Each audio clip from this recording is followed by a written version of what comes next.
They are selling us a promise that very soon there will be cities on Mars, that humans will learn to live under red domes, that one day we will look back at Earth the same way you look at a place you've left forever. Elon Musk says it with confidence. Jeff Bezos dreams of it on a grand scale, and many people listen to this as if it were an inevitable destiny. But there is an uncomfortable truth that almost no one dares to say out loud. Humanity will never truly leave Earth.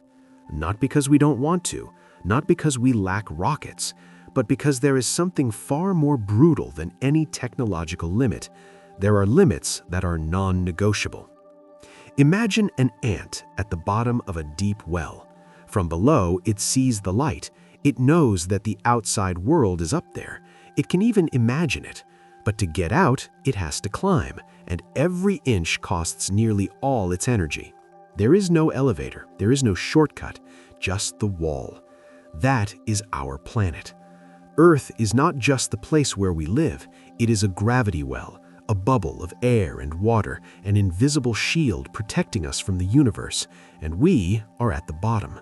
We see the light of space and call it the future, but we don't understand the real price of the climb. Because when you look at the numbers, when you look at the laws, when you look at what happens to the human body away from here, you discover that space is not a frontier waiting to be conquered, it is a mirage. And if you're interested in seeing space with comfortable promises, with physics in hand and reality in front of you, subscribe and join me. Because on this journey, we are going to dismantle the fantasy of colonization piece by piece until we reach a simple and brutal conclusion. Earth is not our first home, it is our only home. The idea of becoming a multi-planetary species sounds reassuring. It allows us to think there will always be a way out, that if we fail here, we can start over somewhere else. It is a very human fantasy. For decades, science fiction has accustomed us to seeing it as inevitable. Shiny ships, habitable planets waiting to be claimed, humanity expanding as if the universe were an empty map. But that image is built upon a fundamental omission. The real cost is never explained to us, because when we move from movies to numbers, from speeches to physical laws, the story changes completely. The desire to live beyond Earth doesn't clash with a lack of will. It clashes with fundamental physics, with a biology that is unforgiving, and with mathematics that do not lie. This video is not about saying we don't want to colonize the solar system. It's about asking if we can, even in the best-case scenario imaginable. And the answer begins to take shape very quickly. We are not a species adaptable to any environment. We are not independent of the planet that gave us birth. We are the result of an extremely specific combination of gravity, atmosphere, temperature, and protection. Remove one of those elements, and life stops functioning as we know it.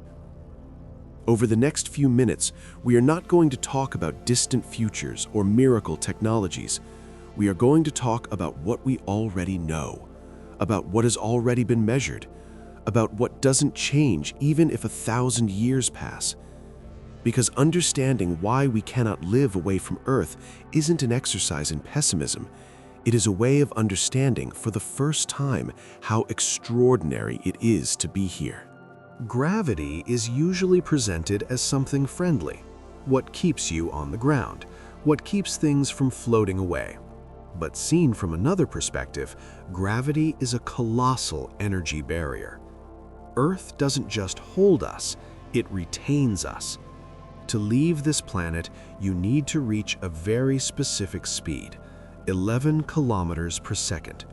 It's not an estimate, it's not a political decision. It is a direct consequence of Earth's mass. If you don't reach that speed, it doesn't matter how advanced your rocket is, you fall back down. And reaching those 11 kilometers per second isn't free. It requires an absurd amount of concentrated energy in a very short time. This is where the real problem appears. To put a single kilogram into orbit, you need to burn several kilograms of fuel. But that fuel also has weight, so you need more fuel to lift the fuel. That lifts the fuel, that lifts the initial kilogram. It's a cruel mathematical spiral. Now imagine what a colony implies. It's not just a person with a backpack. It's food, water, oxygen, radiation shielding, medical systems, spare parts, energy, infrastructure. Every human being translates into dozens of tons that must escape Earth's gravity well. And not just once, constantly. Mass colonization fails because we lack rockets. It fails because the math doesn't add up. And there is something even more unsettling. Mars, the Moon, any destination, they are other gravity wells. Even if you arrive, taking off again requires repeating the same energy expenditure. Gravity traps you all over again. We aren't talking about will, we are talking about the energy accounting of the universe. Gravity doesn't prevent us from leaving because it's cruel. It prevents us because energy is finite. And this is only the first wall. Right now, as you listen to this, something is passing through your body. Cosmic rays, subatomic particles born in distant stellar explosions, traveling at nearly the speed of light. You don't see them, you don't feel them. You are still alive because the Earth protects you. Our planet is surrounded by an invisible shield, the magnetic field, a gigantic bubble that deflects most of that deadly radiation before it even touches the atmosphere.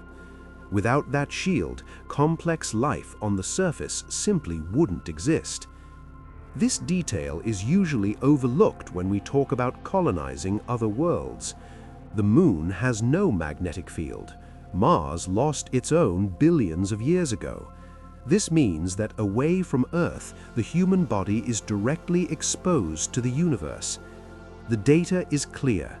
A round-trip journey to Mars would expose astronauts to radiation levels dozens of times higher than the limits considered safe for an entire lifetime on Earth. We aren't talking about an abstract risk. We are talking about cumulative DNA damage, cellular mutations, a dramatic increase in cancer risk, progressive neurological damage. The most conservative estimates suggest up to a 30% chance of developing a fatal cancer associated with the journey alone. And here is the fundamental problem. You cannot build an artificial magnetic field for a planet. You don't manufacture it with technology. It is generated in the molten core of an active, living world with a very specific internal dynamic. Mars doesn't have that, and it never will again. Without a magnetic field, the atmosphere is lost, and without an atmosphere, the planet slowly dies. Earth doesn't just give us soil and air, it gives us constant protection against a universe that without that shield is lethal. And this shield is not portable. When people talk about colonizing other planets, the same word always comes up: water. Because where there is water, we think, there can be life. And because on Earth water is so abundant that we forget how exceptional that actually is. Here, water flows on its own. It rains, it seeps into the ground, it forms rivers, lakes, and oceans without us having to do a single thing. Beyond Earth, that normalcy vanishes. On Mars, water does not exist as we know it. It doesn't flow, it doesn't fall from the sky, it isn't available for drinking, farming, or building a civilization. It is frozen, buried, and mixed with toxic salts that make it unusable without a complex industrial process. Extracting Martian water is not like turning on a tap. It is mining. It involves excavating, heating, melting, filtering, purifying, and storing. All of that requires constant energy, heavy machinery, and spare parts that are not manufactured there. And water isn't just for drinking. It's agriculture, it's oxygen production, it's thermal regulation, it's hygiene, it's industry. Every liter becomes a critical resource. Every leak, every failure, every technical error is a direct threat to survival. On Earth, water is a natural cycle. On Mars, it would be an artificial production line that cannot stop for a single day. To speak of water on Mars as if it were an advantage is to confuse physical existence with actual availability. Because a planet where water only exists in the form of buried toxic ice is not a habitable world. It is an environment that tolerates a human presence only as long as the technology doesn't fail. And history has taught us something very clear. Every technology fails. Earth is not habitable by chance. It is not simply just another lucky planet. It is in an extremely precise location, close enough to the sun so that water doesn't freeze completely, far enough away so that it doesn't boil. In a very narrow strip that astronomers call the habitable zone, or more graphically, the Goldilocks zone. Not too hot, not too cold. But even within that zone, most planets fail. Venus is slightly closer to the sun than Earth. That small margin was enough to trigger a runaway greenhouse effect. Today, its surface reaches 470 degrees Celsius, molten lead, crushing pressure, a permanent hell. Mars is slightly further away, and that small margin turned it into a freezer. Its average temperature hovers around -63 degrees. Heat is lost, energy dissipates, life cannot sustain itself. Earth, on the other hand, maintains a surprisingly stable balance, thanks to its atmosphere, its oceans, and natural cycles that continuously redistribute heat. And here is the common misunderstanding. You cannot fix a planet's climate. You can't raise the temperature of Mars by starting up engines. You can't cool Venus with giant shadows. Modifying the climate of an entire world involves moving whole atmospheres, altering planetary energy balances, and doing it for centuries without making a single mistake. The amount of energy required for something like that far exceeds the total capacity of our civilization. Earth does not need artificial maintenance. It regulates itself. That is the true miracle.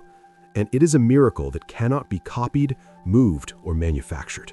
Breathing seems like the simplest thing in the world, so automatic that we rarely think about it. But the air you breathe is not something common in the universe. It is the result of billions of years of planetary and biological history. The Earth's atmosphere isn't just air. It is an extremely precise mixture. Approximately 78% nitrogen, 21% oxygen, and just traces of other gases. A little more oxygen, and fires would be uncontrollable. A little less, and complex life could not be sustained. That balance was not designed. It emerged slowly, shaped by oceans, volcanoes, and above all, by life itself. Now compare it with Mars. The Martian atmosphere has less than 1% of Earth's pressure. It is so thin that liquid water cannot exist on the surface. Breathing there isn't difficult, it is physically impossible. When people talk about terraforming Mars, they usually imagine a gradual, almost artisanal process, but the reality is brutal. To create a minimally breathable atmosphere, you would need to import trillions of tons of gases, nitrogen, oxygen, volatile compounds. From where? Using what energy? For how long? Moving that amount of matter would require more launches than all those carried out in human history, repeated for centuries. And even then, without a magnetic field to retain it, that atmosphere would slowly leak away into space. You cannot manufacture a functional sky. You cannot 3D print an atmosphere on a planetary scale. Beyond Earth, breathing is not a right. It is an artificial function sustained by valves, filters, and sensors that cannot fail. And when air depends on a machine, life ceases to be natural and becomes a provisional state. The final obstacle is not a hostile planet. It is not energy. It is not technology. It is us. The human body is not a generic machine designed to function in any environment. It is an extremely specific product of Earth. Every bone, every muscle, every organ has evolved under a specific gravity. 1G, no more, no less. When that value changes, the body doesn't adapt. It begins to break down. In microgravity, bones stop bearing weight. The organism interprets that they are no longer needed and starts to dissolve them. Bone density loss is 1 to 2% every month, much faster than the most severe osteoporosis on Earth. On long missions, the damage can be irreversible. Muscles follow the same path. Without constant resistance, they atrophy. The heart, designed to pump blood against gravity, weakens. Circulation becomes inefficient. The immune system also suffers. It becomes dysregulated. It becomes less reliable. Small infections can turn into serious problems. And the brain doesn't escape unscathed either. Changes in intracranial pressure, sensory alterations, orientation issues, and potential long-term neurological damage are all part of the price of living away from Earth. Mars is not a solution. Its gravity is only 1/3 of Earth's, enough to walk, but insufficient to keep our biology intact. Adapting to Mars would mean accepting a different body, one that perhaps could no longer return to Earth without serious consequences. We are not universal explorers. We are deeply local organisms. A fish can imagine dry land. It can even survive briefly out of the water, but it cannot turn it into its home. And space, for us, is exactly that. So far, we have spoken about physics, biology, and planetary limits. But even if we decided to ignore it all, even if we accepted living worse, falling ill sooner, and depending on fragile machines, there remains a problem that is impossible to dodge: economics. Keeping a single person alive away from Earth is absurdly expensive.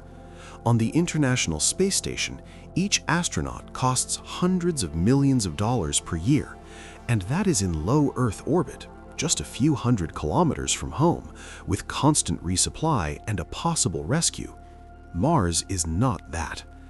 Every kilogram sent there costs a fortune.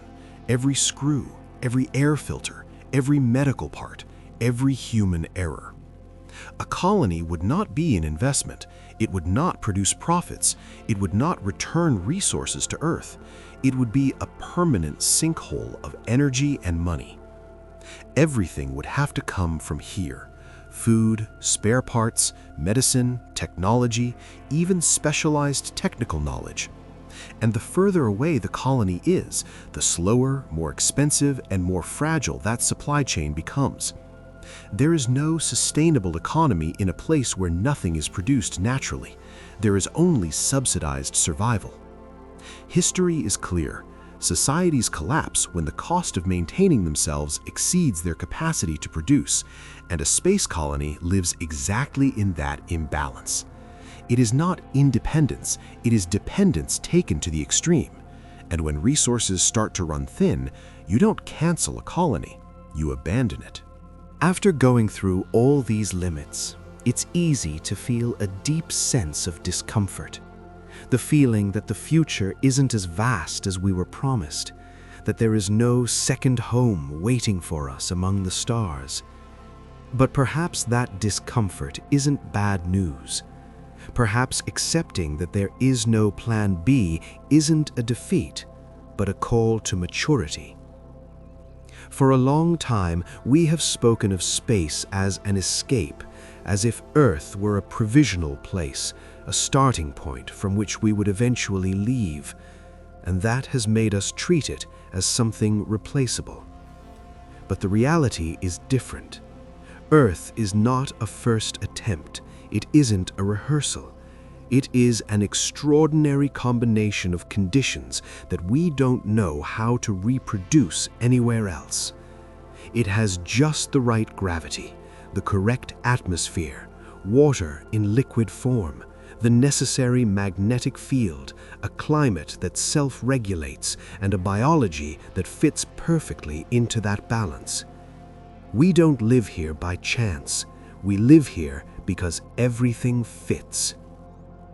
Accepting that we cannot colonize the solar system doesn't mean giving up on the future. It means understanding where that future actually lies. Our challenge is not to conquer dead worlds. It is to learn how to take care of the only living world we know. And here lies the final analogy. Trying to colonize other planets without valuing Earth is like a fish trying to build a high-tech aquarium on a mountaintop. It is technically imaginable, but biologically absurd, especially when there is an entire ocean already designed exactly for him. Gravity is not a chain that holds us back. It is a constant embrace that allows us to exist.